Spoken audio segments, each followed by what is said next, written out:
नमस्कार बंधुगण बंधु मैंने आपण मैंने समस्त को आज ज्योतिष कार्यक्रम को स्वागत। आज ज्योतिष कार्यक्रमटी सिंह राशि व्यक्ति विशेष मान बहुत गुरुत्वपूर्ण अटे, बहुत ही खास अटे।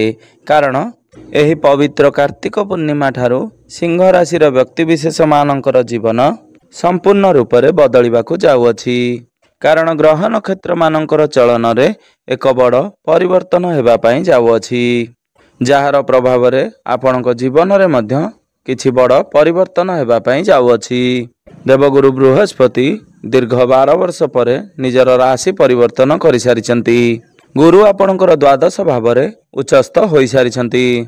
गुरु हेउचंती आपणकर पंचम एवं अष्टम भावर अधिपति। तो पंचम एवं अष्टम भावर अधिपति होई गुरु आपणकर द्वादश भाव रे गोचर करुछंती। गुरुंकर दृष्टि आपणकर चतुर्थ षष्ठ अष्टम भाव उपरे रहु अछि। एही कारणरू आपणक जीवन रे चालुथिबा अनेक गुड़िए समस्या सब दूर होबा पई जाउअछि। पुनर्बार आपणक जीवन रे खुशी फेरिबाकू जाउअछि। तेबे बंधु माने आसंतु जानिबा एही पवित्र कार्तिक पूर्णिमा परठारू आपणकर जीवन रे कौन सब बड़ परिवर्तन होबा पई जाउअछि। तेबे बंधु माने जदि आपण मानकर भी सिंह राशि होता है तेबे भिडियोटी को स्किप न करी थरे मात्र शेष पर्यंत निश्चिंत देखंतु एवं भिडियोटी को गोटे लाइक करी चैनल टी को सब्सक्राइब कर दियंतु। आपण माने जदि सच्चा हृदय रे ईश्वर को भक्ति करुथांती विश्वास करुथांती तेबे भक्ति एवं श्रद्धार सहित कमेंट बॉक्स रे जय माँ लक्ष्मी जय श्री जगन्नाथ अवश्य लिखि दियंतु। तो बंधु मैंने आसंतु आरंभ करवा आज कार्यक्रमटी को जहाँकि जन्म राशि एवं चंद्र राशि उपरे संपूर्ण आधारित अटे। तो बंधु मैंने आपण राशि अधिपति सूर्य तृतीय भाव में गोचर करुछंती। तेणु आपण को आपणकर स्वास्थ्य प्रति विशेष जत्न नेबाकू हेबो। कारण जेबे आपणकर राशि अधिपति आपणकर तृतीय अष्टम एवं द्वादश भाव में गोचर करिथांती सेतेबेले आपणकर इम्यूनिटी सिस्टम टिके कमजोर होता है। तेबे यही समस्या केवल 16 नवेम्बर पर्यंत सूर्य जेतेबेले आपणकर केंद्र को अर्थात चतुर्थ भाव को गोचर करिवे सेतेबेले आपणकर स्वास्थ्य रे सुधार देखिबा को पाइबे। 16 नवेम्बर पर आपण निजको हेल्दी अनुभव करिवे।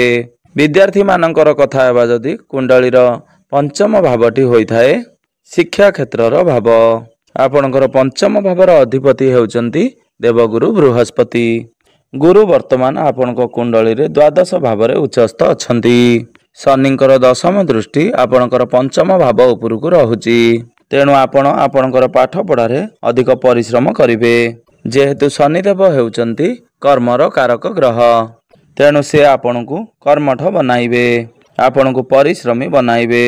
आपण नूतन जगार जॉइन करिपारंती एवं किछि शिक्षा लाभ करिपारंती। गुरु हेउचंती जल तत्वर ग्रह। गुरु आपणकर द्वादश भाव में गोचर करुछंती। तेणु आपण एपर किछि स्थान रे पाठ पढ़ी थांती जे स्थान रे आपण कोनोसी नूतन जगार फॉर्म फिलअप करिपारंती बा किछि एडमिशन नै पारंती। सेमानक पई अधिक शुभ समय रहिबो जे माने विदेश रे रही पाठ पढ़ा चाहूतिले। कारण गुरु आपणकर द्वादश भाव में गोचर करुछंती। द्वादश भावटी होइथाय विदेश। तेणु एही कार्तिक पूर्णिमा परे आपणकर पाठ पढ़ा को नहीं विदेश यात्रा करिपारंती। शनिंकर दृष्टि पंचम भाव में रहुतिबा कारणरू आपणक मध्य रे टिके कन्फ्यूजन देखा देई पारे। एबे आसंतु जानि नेबा आपणकर प्रेम जीवन किपरि रहिबो एही कार्तिक पूर्णिमा परठारू। तो बंधु माने कुंडलीर पंचम भावटी आपणकर शिक्षार भाव हेबा सहित पंचम भावटी होइथाय आपणकर प्रेम जीवनर भाव, आपणकर संतानर भाव। तो आपणकर पंचम भावर अधिपति हेउचंती देवगुरु बृहस्पति।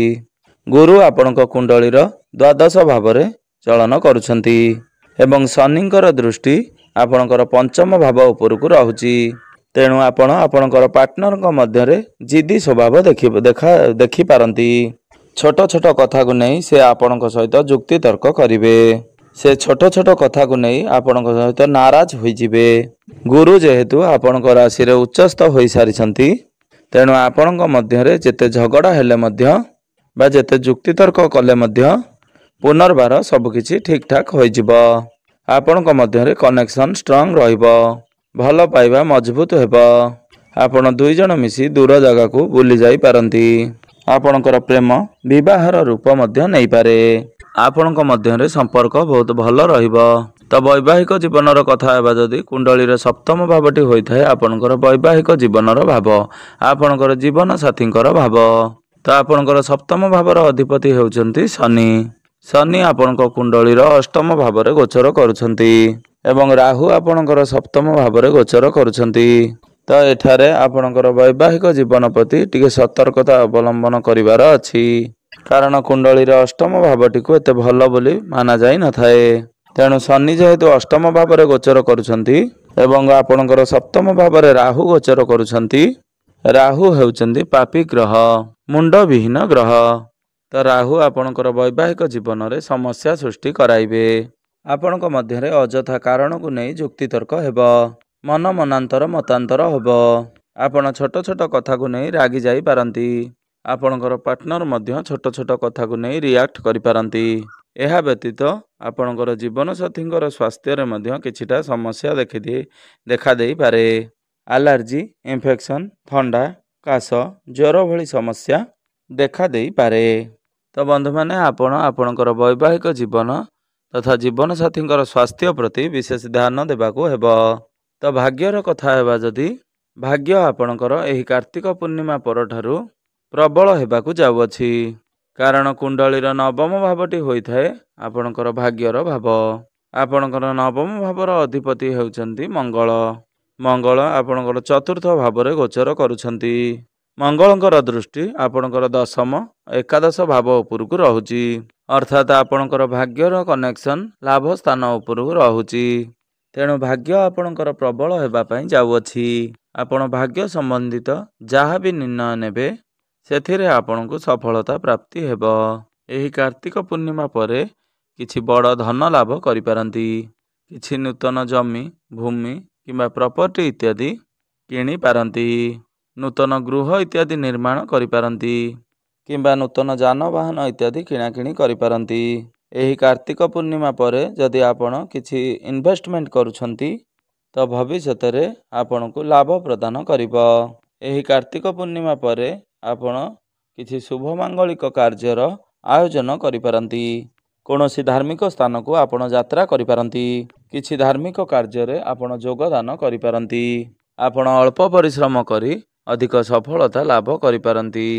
ଆପଣ ଯେଉଁ ବି କାର୍ଯ୍ୟରେ ହାତ ଦେବେ ଆପଣଙ୍କୁ ସଫଳତା ପ୍ରାପ୍ତି ହେବ, କାରଣ ଭାଗ୍ୟ ଆପଣଙ୍କର ପ୍ରବଳରୁ ଅତି ପ୍ରବଳ ଅଛି। ଆପଣଙ୍କର ପୂର୍ବରୁ ଅଟକି ରହିଥିବା କାର୍ଯ୍ୟ ଆଗକୁ ବଢ଼ିବ। ମଙ୍ଗଳ ଆପଣଙ୍କର ଚତୁର୍ଥ ଭାବରେ ରୁଚକ ନାମକ ରାଜଯୋଗର ନିର୍ମାଣ କରୁଛନ୍ତି। ପଞ୍ଚମହାପୁରୁଷ ରାଜଯୋଗର ନିର୍ମାଣ କରୁଛନ୍ତି, ଯାହା ଆପଣଙ୍କର ଭାଗ୍ୟକୁ ଅଧିକ ମଜବୁତ ବନାଉଛି। କ୍ୟାରିୟରର କଥା ହେବା ଯଦି ତେବେ ଏହି ପବିତ୍ର କାର୍ତ୍ତିକ ପୂର୍ଣ୍ଣିମା ପରଠାରୁ ଆପଣଙ୍କର କ୍ୟାରିୟର ବହୁତ ଭଲ ରହୁଛି, କାରଣ କୁଣ୍ଡଳୀର ଦଶମ ଭାବଟି ହୋଇଥାଏ ଆପଣଙ୍କର କ୍ୟାରିୟରର ଭାବ, କାର୍ଯ୍ୟକ୍ଷେତ୍ରର ଭାବ। ତ ଆପଣଙ୍କର ଦଶମ ଭାବର ଅଧିପତି ହେଉଛନ୍ତି ଶୁକ୍ର। ଶୁକ୍ର ତୃତୀୟ ଭାବରେ ନିଜର ସ୍ୱଗୃହରେ ଗୋଚର କରୁଛନ୍ତି ଏବଂ 26 ନଭେମ୍ବରକୁ ଶୁକ୍ର କେନ୍ଦ୍ରକୁ ଚାଲି ଆସିବେ। ଶୁକ୍ରଙ୍କର ଦୃଷ୍ଟି ନିଜର ସ୍ୱଗୃହ ଉପରେ ଅର୍ଥାତ୍ ଦଶମ ଭାବ ଉପରେ ରହିବ। ତ କ୍ୟାରିୟର ମଧ୍ୟ ଏହି କାର୍ତ୍ତିକ ପୂର୍ଣ୍ଣିମା ପରଠାରୁ ବହୁତ ଭଲ ରହୁଛି। ଆପଣ ଆପଣଙ୍କର କ୍ୟାରିୟରରେ ଗ୍ରୋଥ ଦେଖିବାକୁ ପାଇବେ। ଯେଉଁମାନଙ୍କ ନିକଟରେ କୌଣସି ଚାକିରି ନାହିଁ ସେମାନଙ୍କୁ ଚାକିରି ପ୍ରାପ୍ତ ହେବାର ସମ୍ଭାବନା ରହୁଅଛି ଏବଂ ଯଦି ଆପଣ ଚାକିରି କରୁଛନ୍ତି ତେବେ ଚାକିରି କ୍ଷେତ୍ରରେ ପଦୋନ୍ନତି ମିଳିବାର ସମ୍ଭାବନା ରହୁଅଛି। ଆପଣ ଚାକିରି କ୍ଷେତ୍ରରେ ସମ୍ମାନିତ ହେବେ। ଆପଣଙ୍କୁ ପଦ ପ୍ରତିଷ୍ଠା ପ୍ରାପ୍ତି ହେବ। ଆପଣଙ୍କୁ ଉପର ଅଫିସରଙ୍କର ସପୋର୍ଟ ପ୍ରାପ୍ତି ହେବ। ପୂର୍ବରୁ ଯଦି ଆପଣ ଆପଣଙ୍କର କ୍ୟାରିୟରକୁ ନେଇ ଚିନ୍ତାରେ ରହୁଥିଲେ, ଆପଣଙ୍କର କ୍ୟାରିୟରରେ କୌଣସି ପ୍ରକାରର ସମସ୍ୟା ଚାଲୁଥିଲା, ତ ସେସବୁ ସମସ୍ୟା ଆପଣଙ୍କର ଦୂର ହୋଇଯିବ। ଆପଣ ଆପଣଙ୍କର କ୍ୟାରିୟରରେ ଏକ ଭଲ ପରିବର୍ତ୍ତନ ଦେଖିବା ପାଇଁ ପାଇବେ। କ୍ୟାରିୟରକୁ ନେଇ ଆପଣଙ୍କର ଯାହା ବି ସ୍ୱପ୍ନ ରହୁଥିଲା ସେସବୁ ସ୍ୱପ୍ନ ଆପଣଙ୍କର ପୂରଣ ହେବ। ତ ବ୍ୟାପାର ବାଣିଜ୍ୟର କଥା ହେବା ଯଦି ତ ବ୍ୟାପାର ବାଣିଜ୍ୟ ଏହି କାର୍ତ୍ତିକ ପୂର୍ଣ୍ଣିମା ପରେ ଟିକେ ଅପ୍ ଡାଉନ୍ ରହିବ, କାରଣ ଆପଣଙ୍କର ସପ୍ତମ ଭାବରେ ରାହୁ ଗୋଚର କରୁଛନ୍ତି ଏବଂ ସପ୍ତମ ଭାବର ଅଧିପତି ଶନି ଆପଣଙ୍କର ଅଷ୍ଟମ ଭାବରେ ଗୋଚର କରୁଛନ୍ତି। ତେଣୁ ଆପଣ ବହୁତ କିଛି ଚିନ୍ତା କରିବେ, ବହୁତ କିଛି ପରିଶ୍ରମ କରିବେ, କିନ୍ତୁ ଆପଣଙ୍କର ବିଜନେସ୍ ଟିକେ ଅପ୍ ଡାଉନ୍ ଦେଇକି ଗତି କରିପାରେ। ଆପଣ ଆପଣଙ୍କର ବିଜନେସ୍କୁ ନେଇ ଅଧିକ ଟ୍ରାଭେଲ୍ କରିପାରନ୍ତି। ଆପଣ ଟିକେ ଥକି ଯାଇପାରନ୍ତି। ତ ବିଜନେସ୍ ଆପଣଙ୍କର ଆଭରେଜ୍ ରହିବ। ଏବେ ଆସନ୍ତୁ ଜାଣିନେବା କିଛି ବିଶେଷ ପ୍ରତିକାର ବିଷୟରେ, ଯେଉଁ ପ୍ରତିକାର ଗୁଡ଼ିକ କରିବା ଦ୍ୱାରା ଆପଣଙ୍କର ଯେଉଁ ସବୁ ଅଶୁଭତ୍ୱ ରହୁଛି ସେଗୁଡ଼ିକ ଖଣ୍ଡନ ହୋଇ ଆପଣଙ୍କୁ ଶୁଭ ଫଳ ପ୍ରାପ୍ତି ହେବ। ତ ସେଥିପାଇଁ ଆପଣ ରାହୁଙ୍କର ପ୍ରତିକାର ସ୍ୱରୂପ ଆପଣ ପ୍ରତ୍ୟେକ ଦିନ ଆପଣ ପକ୍ଷୀମାନଙ୍କୁ କିଛି ପାଣି କିମ୍ବା ଦାନା ଦିଅନ୍ତୁ ଏବଂ ପ୍ରତ୍ୟେକ ଦିନ ମାଛମାନଙ୍କୁ କିଛି ଦାନା ଖାଇବା ପାଇଁ ଦିଅନ୍ତୁ ଏବଂ ପ୍ରତ୍ୟେକ ଦିନ ଶନିଙ୍କର ପ୍ରାର୍ଥନା ମନ୍ତ୍ର ଜପ କରନ୍ତୁ ଏବଂ ପ୍ରତ୍ୟେକ ଦିନ ହନୁମାନ ଚାଳିସାର ପାଠ ଅବଶ୍ୟ କରନ୍ତୁ ଏବଂ ପ୍ରତ୍ୟେକ ଦିନ ଆପଣ ଉଦିତ ସୂର୍ଯ୍ୟଙ୍କୁ ତମ୍ବା ପାତ୍ରରେ ଜଳାର୍ଘ୍ୟ ଅର୍ପଣ କରନ୍ତୁ।